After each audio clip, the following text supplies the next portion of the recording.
Hi guys, welcome to another investment type video with Pokemon. Today we are talking Sword and Shield.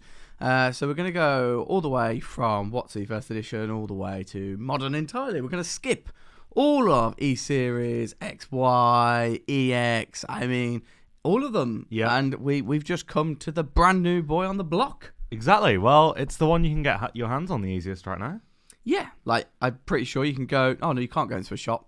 I'm pretty sure you can buy it online from, brilliant retailers there, and you can get delivered straight to your door. Yeah, exactly. You can also get it from supermarkets still when you're doing your grocery shop. When you're doing your essential shop, pick up essential items only, like Pokemon cards. Well, Pokemon cards are essential in my eyes. Yep, and mine. I mean, let's face it, they bring the most fun to our lives right now. There's not much else that we can be doing. Also, you've got all the hype from the games. Still. Yes, so for those who don't know, we do a live stream every Tuesday, Thursday and Saturday, and it's kind of our time to relax. Yeah. Just a little plug there, but it's playing Sword at the moment, isn't it? Yeah, we are. We're playing Sword. We've just got the expansion pass that'll be coming out very shortly, which is going to bring another resurgence to the game. Yeah. First time we've ever had an expansion pass in a mainline Pokemon game. I'm going to say something now. I'm going to say that this generation of Pokemon is stronger than the last one.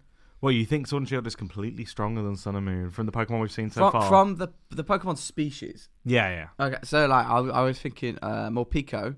Yeah. Like, if that one comes to mind immediately. Morpeko is cool with its transform from its dark mode to its non-dark mode. Yeah, and I think there's been a lot more invention. And you can see that just looking at the TCG sets, which I did just before this because I was like, I don't want to look like an idiot. Yeah. Like, there's more confidence in this generation of Pokemon. Yeah, they've gone a bit weird. Because they've not just, like, filled in more Gen 1 and Gen 2 Pokemon. Yeah. Like, they had Lapras and Snorlax, let's say, in the first... Well, not let's say, they did. In the first set, didn't they? Yeah. But actually, otherwise, it was mostly new Gen Pokemon.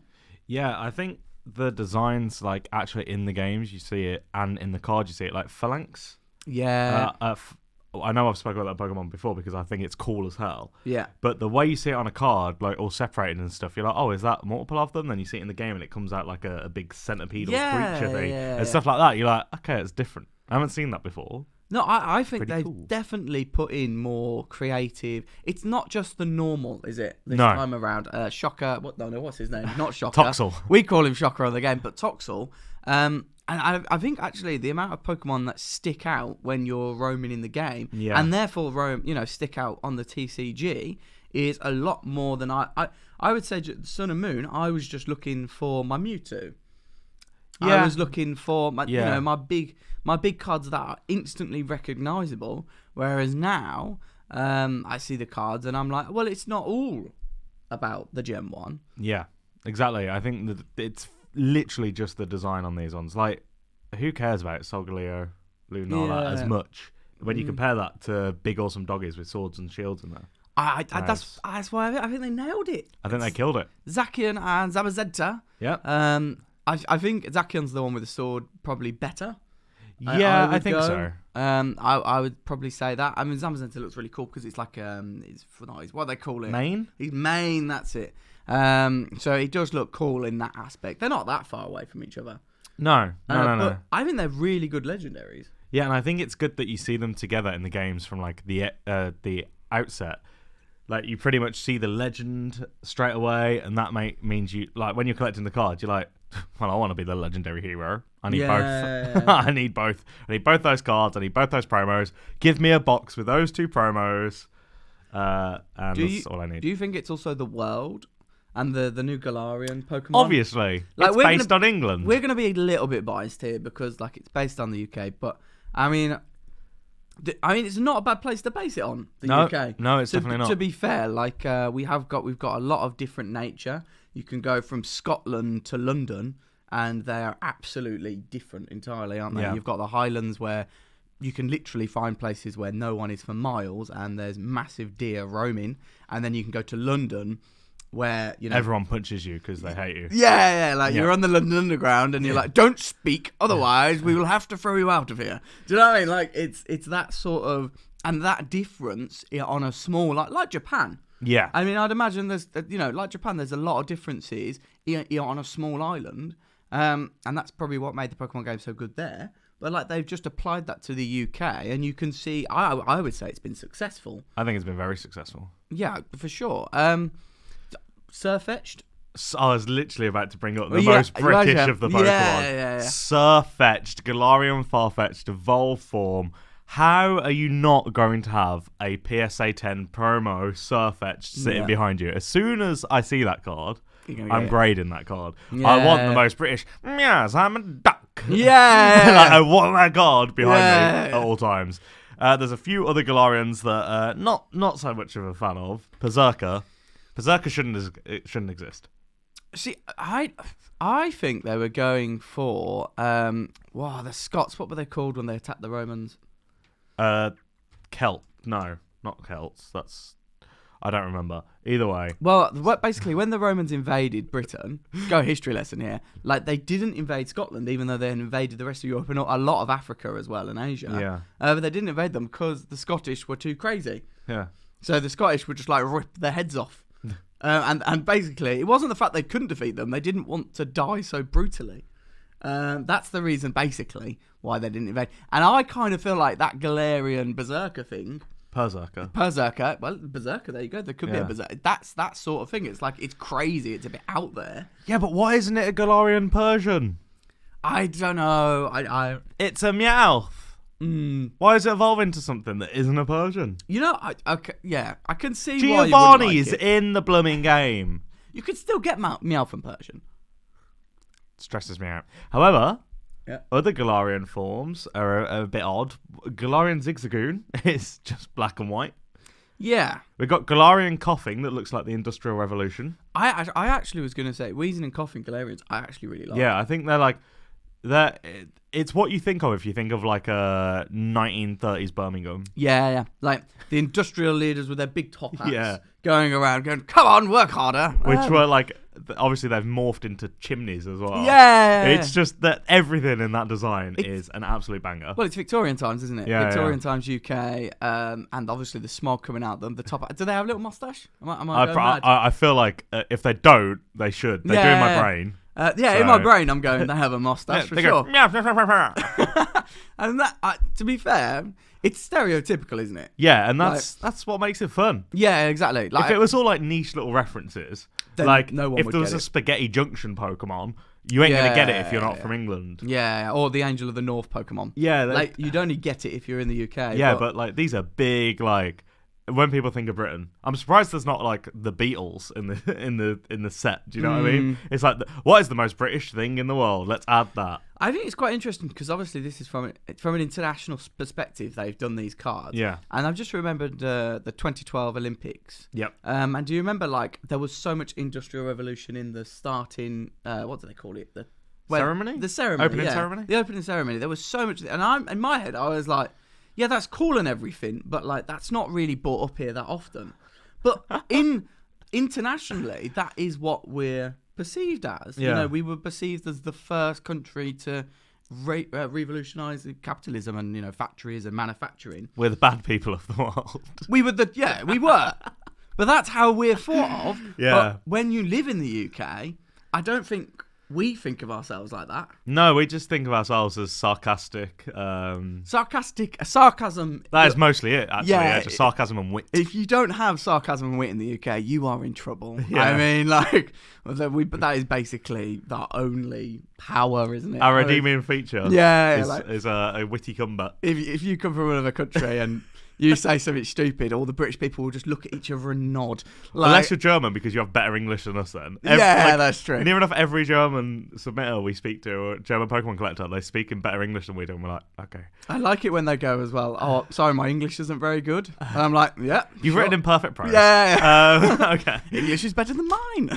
So, what do we think of the rarer cards? So, we don't have GX cards anymore. Yeah. We've got V. We have VMAX. And we have obviously the hyper rares, the secret rares, the full arts, the trainers, and everything's changed a little bit. GXs, they are a kind of a smooth foil, very shiny, very shiny. Now we've got the V cards, which are more. They've got like a slight kind of crackle on the edges. They've got a very different design to what you look like with the GX cards. You've got the big black V at the top. So I would say it's not. I think we said this on the podcast. It's an evolution, not a revolution. Yeah. Like they've evolved the design, like they've pushed it a bit further, but they've not revolutionized it. So from, let's say, primes, like they've not gone or like something. They've not done something like or break cards.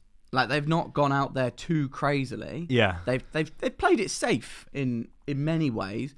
Interestingly, I was speaking about these sports cards on a returns we did recently, and I was talking about patch cards. Patch cards are... Imagine patch cards in Pokemon. Exactly. I think... What would you have as the patch? They're not real.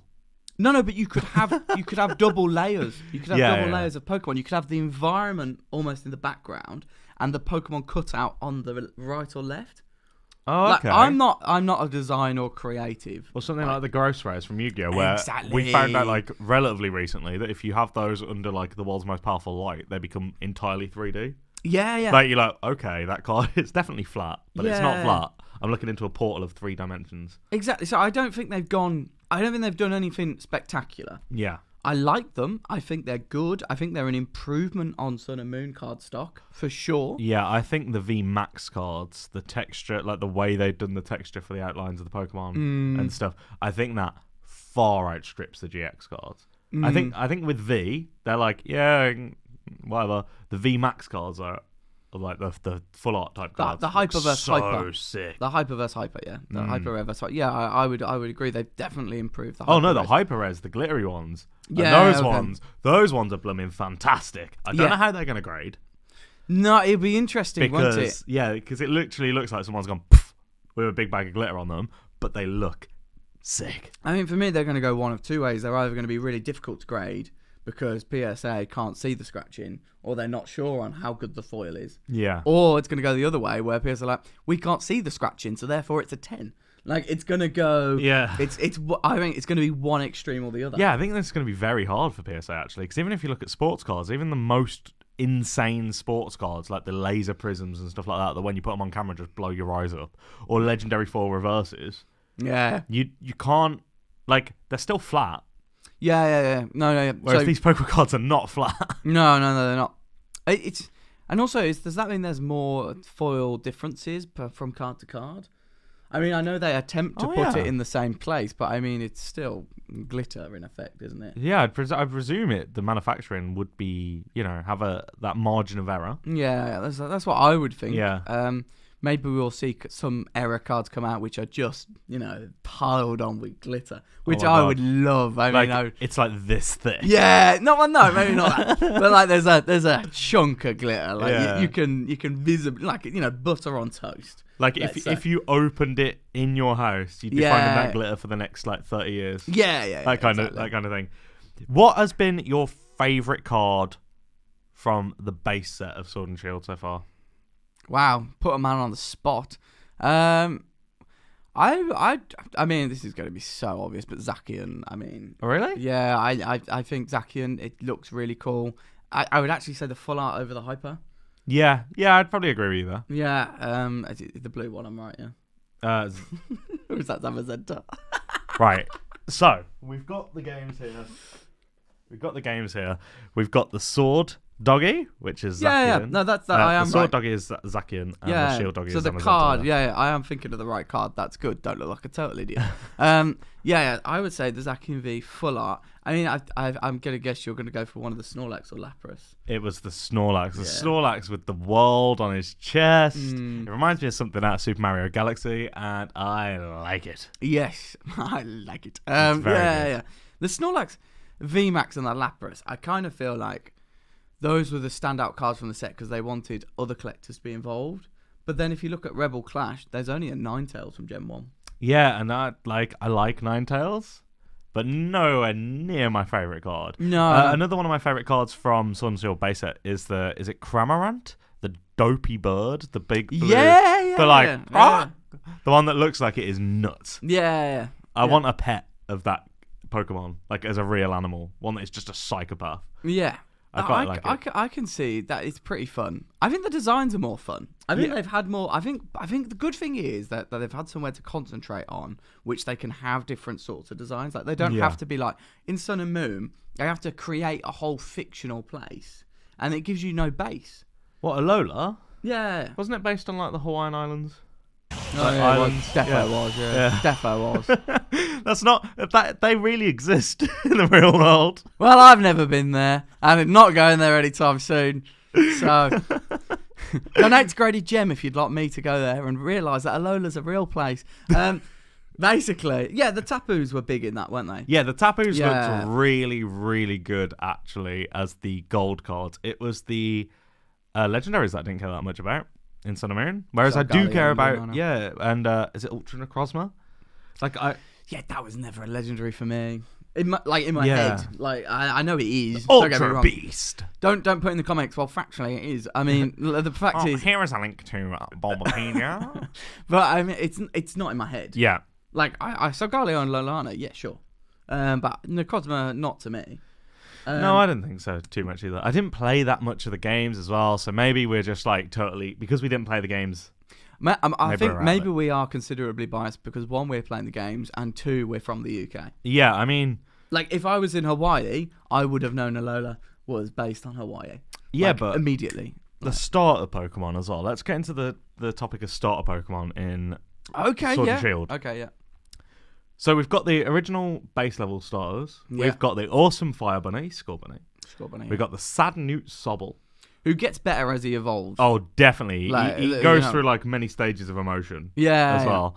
And then we've got the little green. Would you call him a grass monkey? I have no idea how to explain Grookey. Yeah, I would say so, Grookey. But yeah. Grookey, yeah. And then you've got the final forms. You've got Rillaboom.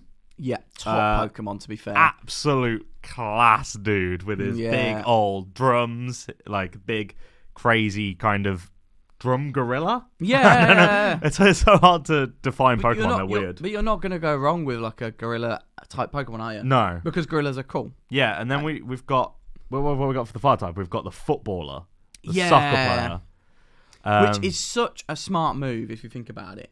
It's like, because obviously the UK is synonymous with the Barclays Premier League, the Yeah. biggest league in the world, and that's not just saying it is. And you know all the everyone football fight with players here- Connor in the comments. So. Yeah, but you've got the fire Pokemon, which normally is the top one, isn't it? Yeah. Out of all of them, like Charizard tax. when we did the starter jet tier list, most of the time the fire Pokemon were higher up, weren't Yeah. they? And the leaf Pokemon were bottom, water was in the middle.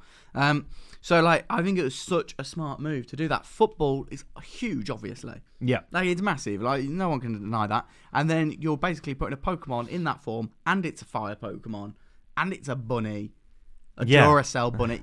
I would like. You've won. You've just created a load of dosh. Yeah, which to not anyone that's not English means a load of cash. Yes, for Pokemon, obviously. Yeah. So and then Sobble, we've got Sobble on the end, the sad Newt, which is like just one of the cutest Pokemon designs ever. Sobble stood out to me because You're sad. Because I'm sad inside. No, because I think he stood out to me because like a Newt. Yep. He's unhappy with his life, and I could relate a lot. No, I really shouldn't carry on with that.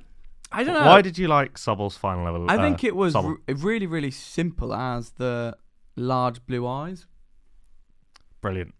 Right, so if we're talking about its final evolution, which is the kind of the tall, slender, sassy kind of, he looks like a very posh Newt. Would you say it's the evolution from a Newt that is, not very happy because it's not its final form yet, and then when it my final form. yeah, exactly, and when it reaches its final form, its confidence level is like through the roof. Yeah, it gets to the point of being a little bit cocky. I'm just going to point that out there. But maybe that's In the a good point. way. Maybe that's Yeah. the point. You know what I mean? Well, I think it's the three type of English people, right? You've got the crazy kind of... Be careful. Yeah, no, so you've got the crazy kind of musician who's like, whoa, I'm at a club every night and I'm throwing myself around, mosh pits and stuff. Like, got lots of music going on with I the can't. drum. I can't imagine that's going on in Japan. No. I can't imagine mosh pitting's a thing in Japan. You don't have big, like, hairy biker metalheads Yeah, just smashing on drums, throwing themselves about. I just can't see that. No. Then you've got the one who's like, oh yeah, I'm always doing sports. I'm really energetic and I'm hyper all the time. Yeah, okay. With obviously the footballer. Yeah. And then you've got the very sassy British person at the end, like, oh yes, I'm not either of those people. Instead, I do my own thing. Well, that's why I chose that one. What you want about? You'd want to be the sporty one, obviously. Oh yeah, once upon a time. Back when we was allowed to do sports. But Yeah. what do you think of those cards? Do you think those cards are gonna pop more than the starters and their final evolutions from Sun and Moon? I feel like saying yes. Mm. I mean, I feel it's a difficult one. Sun and Moon was very strong as an era. Yeah. Incredibly strong. It brought the TCG back to where it hasn't been ever. Probably, even from base set, Yeah. like they were so popular as we were kids, but it just went to another level with Sun and Moon, like because you brought back all the other people like us, Yeah. and then also you've got kids playing it in the schools like we were. So Sun and Moon are never going to be one to slate on Sun and Moon. No. However, has Sword and Shield continued that trend of success for sure? I don't think anyone could argue with that. There was always going to be there was always a worry whenever Pokemon change anything. Yeah. From a collector's point of view, you remember me. I was worried about Team Up. Yeah. I was like, I'm not sure that 2 Pokemon in a card's going to work, and it killed it. It absolutely banged. Exactly. Like I thought, as a promo, yeah, sure, Yeah. do that. But like I was like, if you put that in every single card, it's not going to make all the cards as special. But the way they matched them up worked. Yeah. So, I mean, obviously, from a collector's point of view, change, you're always wondering why would you change it. But that's the only way for the hobby to continue driving forward Yeah. and attracting new people. So, are you excited for potential team-up cards in Sword and Shield? It's got to happen, hasn't it? Yeah. I think it was halfway through Sun and Moon, wasn't it, when they implemented that? I wouldn't be surprised if they did a similar thing this time around. Say a Charizard and Cinderace. Yeah. Oh, you just so... Such a good idea. Actually, whilst we're on this topic, Okay. Charizard VMAX. We've seen it in Japanese. Yeah. Are you excited for that card in English? Hugely. I mean, I don't think you could call yourself a Pokemon fan if you weren't. He's a chunky boy. Yeah, and He's a chunky boy. I think maybe people who have an opposite opinion to us, Yeah. who believe Sun and Moon is better than Sword and Shield, I believe the Charizard VMAX, because look at his stance. It's such a powerful stance. It's better than the Charizard GX from Burning Shadows, which was then reused for Hidden Fates, blah blah blah. It's still a beautiful card. It is, but it's just basic Charizard. It is. It's him standing up firm, looking down on you. Yeah. Which is cool, but this is, you're about to get blown up. Or stepped on. Oh, or, yeah. Like, he's not gonna respect you enough to blow you up, I don't think. He's gonna be like, Yeah, squish you. I could use my power on Zacian instead, instead of you mortal being. And I think that's encouraging. The normal Charizard V, it's a Charizard. We see it all the time. Yeah. And I'm not going to pretend, it's some amazing new design. No, it's Charizard with his claws out. The Charizard VMAX, that's different. Yeah, so there's obviously, we've got rid of Mega Evolutions. Mega Evolutions aren't coming, as far as we know, in Sword and Shield. Yeah. And we have gone to this VMAX, which is, if you haven't played the games, the Dynamax version of the Pokemon where you basically make it all bigger and they have different design. And do you think that's a cooler way to do it? So obviously we've had Mega Charizard in the past.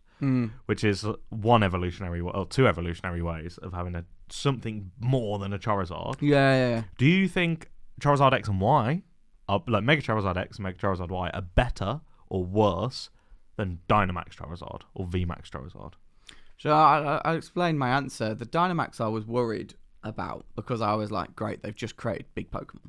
Big chunky boys. Yeah, I was like, so basically you've got the design and you've just made them bigger. Scale by 3. Yeah, and I don't think that would have been good. However, the fact that they have changed the design, they have, Pokemon visibly changed considerably.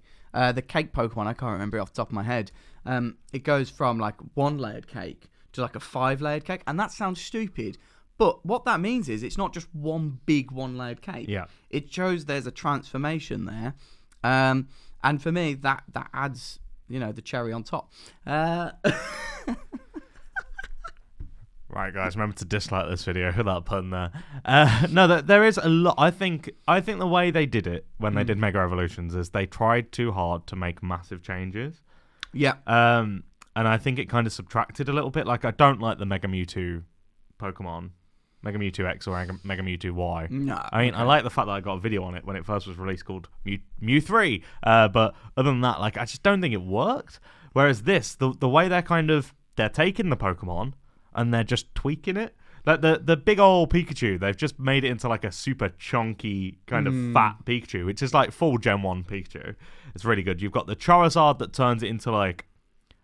It just looks like an old Charizard. No, like a Charizard that's been alive for 1,000 years, become more powerful than all the other Charizards. That's how I feel in my head. That's a really good analogy, yeah. We've got the Eevee that grows up and has like the huge kind of fur mane around its neck, and it just like, and obviously they're releasing these in the games as well, like periodically. Like you get a new Pokemon with a new Dynamax variant relatively often. Yeah. So that means if I was Pokemon, I'm guessing what they're going to do is when they release a set with a brand new VMAX highlight card or a promo collection or some way of obtaining a brand new VMAX card, they're going to release that Pokemon in the game. People are going to go to the game, play the game, try and collect that Pokemon from a raid, and also try and collect that Pokemon in the card format. Yeah. Whereas you couldn't do that with Sun and Moon. You didn't have updates. You just had the game, and then for 2 years, you had the card game. Yeah. They weren't simultaneous kind of things. So I mean, they transformed the cards in Sun and Moon by changing the card like holofoil. Yeah. Like they created Hidden Fates and Shiny Vault, which is basically just a re-release of all the cards slightly different. Whereas now, like you've brilliantly put, is they've got the original Pokemon. Yeah. And they're going, right, how do we make this better for a time? Which I think is brilliant. Yeah. Because it's not saying this is not what it is all the time. Like with the Megas, like that's 100%. What they are all the time. And people were like, well, no, not really. Whereas now with these VMAXs, they only have to be for 3 turns in the game, but for whatever reason, you only get them for that long, but you see that difference for that time, but you haven't lost your original Pokemon that you love. It works brilliantly with Snorlax. I would say with the card, with the mini little forest on him, and you can definitely see it being a concept that will stick. Yeah, 100%. For 2 years. I don't think they're going to be reviewing this isn't working, which is interesting because I think on the podcast with Randolph, I literally said they could change things up within 6 months if it doesn't work. Yeah. Because Pokemon are harsh like that. Yeah, but that's the beauty of these games. So Sun and Moon, you released Sun and Moon, you had the Mega Evolutions, they were already in the programming, nothing you could do, right? Yeah. All of a sudden, the little teddy bear Pokemon, the pre-evolution of Beware, I forgot his name, that gets mad hype in the community, right? Yeah. So what do Pokemon do? They go, okay, well, we can design a promo for this card, release that in the Pokemon Center Japan, really cool. And what we'll do to make sure the hype is there, we'll release an update to Pokemon Sword and Shield. That Pokemon has a different VMAX. Because every Pokemon in the game can VMAX. It's not like Sun and Moon where you've got certain Pokemon can Mega Evolve. And it has to be Final Evolutions that Mega Evolve. Like, for example, we just said Eevee and Pikachu have their G-Max variants, their crazy variants. So now they can literally find any Pokemon that's getting hype, or they can give a Pokemon hype. Maybe a new movie's coming out and they've got, do you know what, this Pokemon's getting hype, can we get it? Can we get it in a card? Can we get it in your game? They've kind of integrated every possible revenue stream, whilst also going, nah, nothing's out of date anymore. And that grows the hobby. Because they're not, like you said, you're very right, the VMAXing, they can now put it to the game directly. Yeah. So that means they're not stunted. Because exactly. if it was in the game pre-programmed and they couldn't change it, then that's all you can base the cards off. Yeah, it's like, we've only got a Mega Mewtwo and a Mega Charizard and a Mega whatever. Yeah, you can't then just come out and be like, oh, this is my Charizard Extreme Crazy Max. You can't do that because it's not in the game. Do you know what I mean? Whereas now, if there was someone who wanted to do that, Extreme Max, that's not bad. Then no, it's pretty bad. Yeah, I know. But if someone crazy wanted to do that, they could chuck that in the game. They could be like, oh, you got your V Max, and then you got your Extreme Max, and that means, like you said, it's more fluid. So that means they can change. They do the updates, and that means the card game should be stronger, arguably. Yeah, I think we're gonna see big things from Sword and Shield. Like, very big things. Obviously, the next set, I believe, in English, we've got the Charizard. Yeah, that'll bring more people in And to then- Sword and Shield. What comes next? Do you know what? I think we should leave you guys in the comments to kind of give us your thoughts on what comes next in Sword and Shield. What should we be excited about? Yeah, I think we would like to hear the thoughts of everyone else. We're bias pro, I would say. I think we 100%. both are because like it's from the UK. We played the games and that. But I think we're going to wrap it up. So, but next week we do have the E-Series video that you guys have been asking for. Yeah. So that'll be an interesting one. I need to go and work out whether Expedition Aquapolis or Skyridge is the best. It's obviously Skyridge. Just this is going to be fun because we're going to disagree. Yeah, I know. So that's going to be a great video. It's one I'm looking forward to because obviously we can talk more Charizard. But I'll let Tom do his thing. Remember, guys, if you haven't already, hit that subscribe button and the little notification bell to actually get alerted, because YouTube is not going to tell you. Like the video, comment down below your thoughts on Sword and Shield, where it's going to go, and what it is so far. And as always, we'll see you next time. Bye-bye.